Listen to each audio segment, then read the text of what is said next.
Tuesday Thoughts. Hello, everyone. My name is Roselyn Perez, former therapist on self awareness and success expert. I'm excited because this is my first time live, and I am logging in today to ask you what if you can tackle burnout before you feel it? Because many times people focus on burnout when it's too late, when they're feeling overwhelmed, tired, drained, brain fog.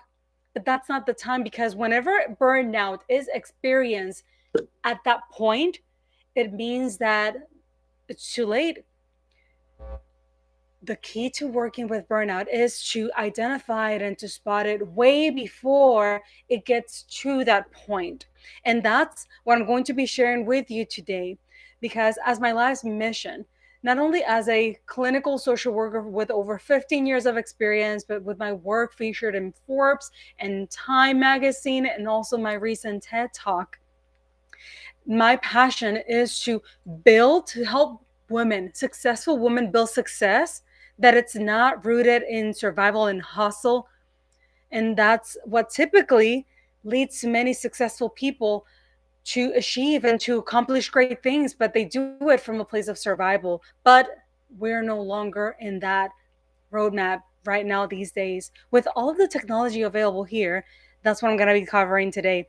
I recently provided a workshop for leaders, and one of the key questions that you can ask yourself to spot burnout before it's felt in your body is that, am I tired?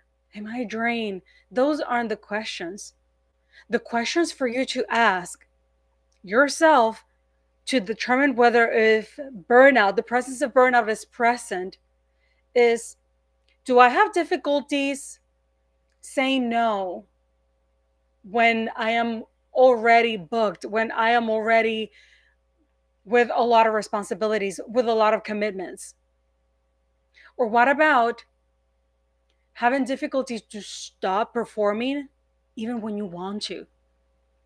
Or what about having feeling guilty whenever you're resting, whenever you're making yourself take some time off?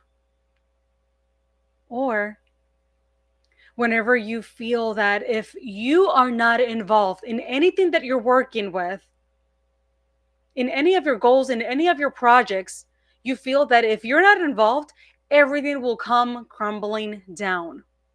All of these are signs that lead people to feeling burnout because these are the ideas, these are the thoughts, these are the belief systems that goes and get tied to your sense of identity, that pushes you to the limit, that regardless of your body saying, hey, slow down, let's rest, you choose to hit ignore, to hit snooze, and keep moving forward.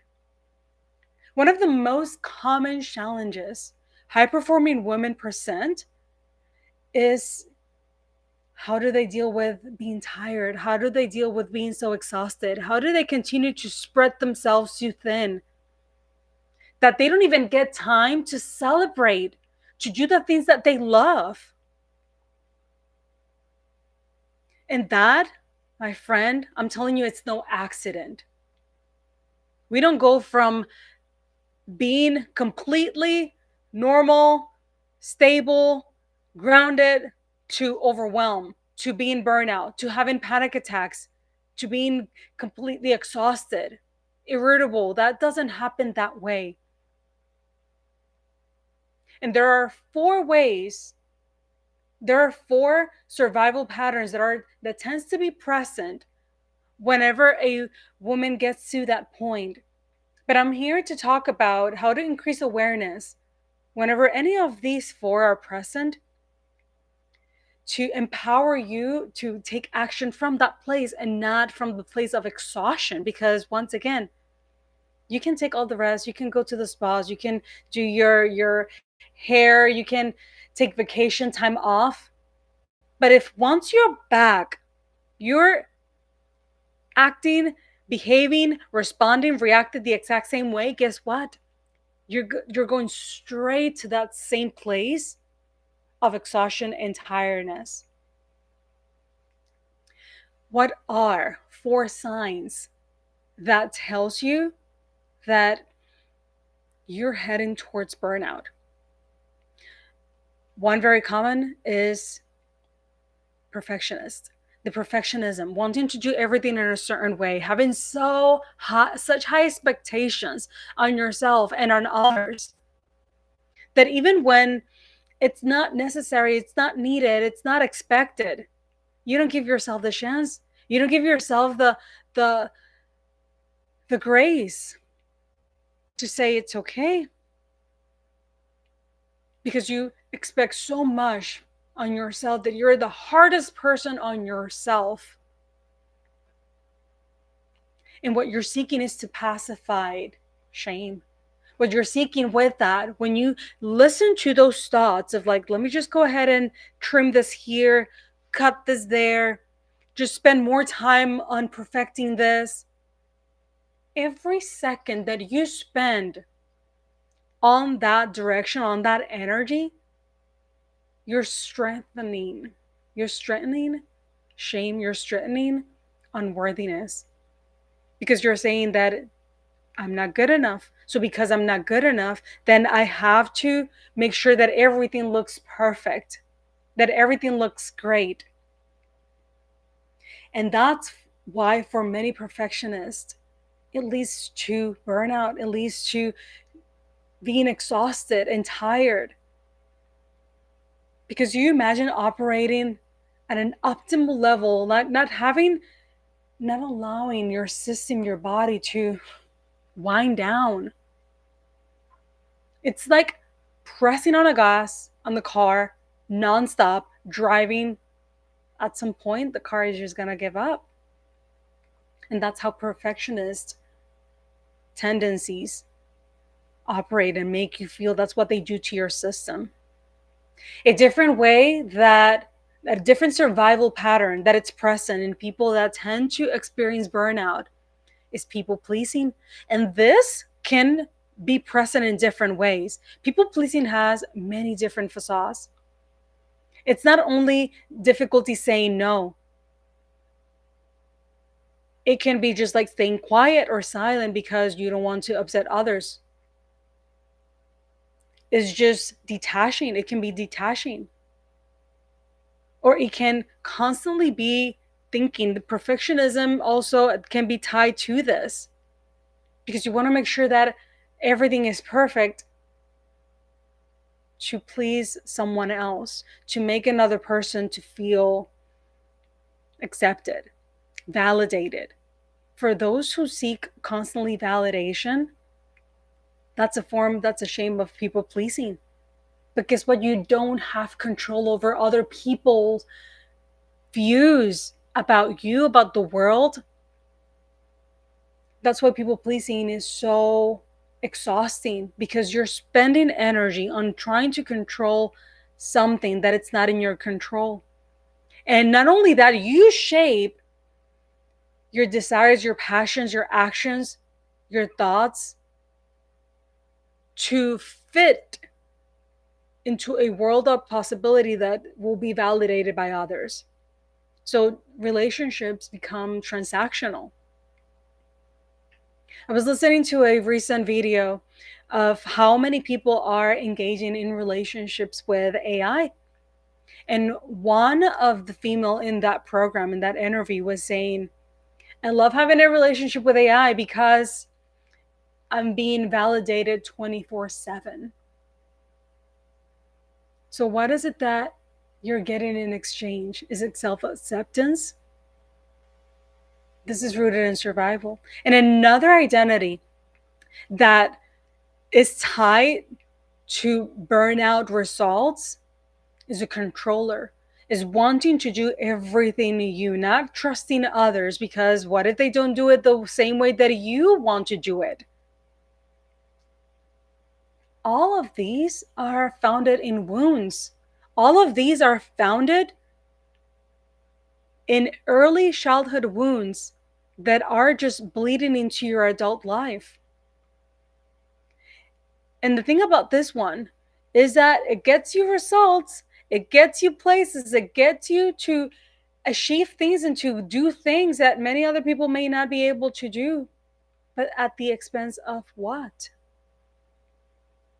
And another survival pattern that it's also tied to burnout results is the invisible one, which is detaching, disconnecting,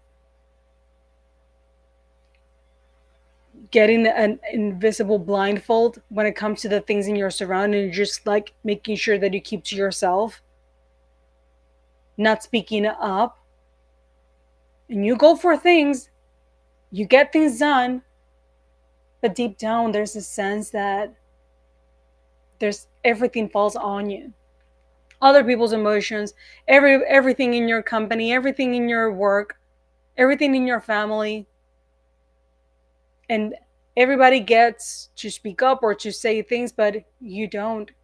You have to swallow things, not speak up, maintain composure. And this is deeply rooted in a sense of unworthiness. And when we don't identify these type of identities in our day-to-day life, guess what? They will lead you to burnout. That's why burnout cannot just be worked with just affirmations and taking a vacation and taking some rest, because it is the day-to-day way of thinking, perceiving, feeling through life that leads you to feeling burnout. That leads you to feeling burnout. And it until burnout is not tackled at an identity level and at a nervous system level, nothing you ever do will be enough to change patterns, to change your life around. That's the part of the recognition of like standing still and really connecting with what's inside of you, what it's urging you to act and to construct and to build the life the way that you have been doing for many years.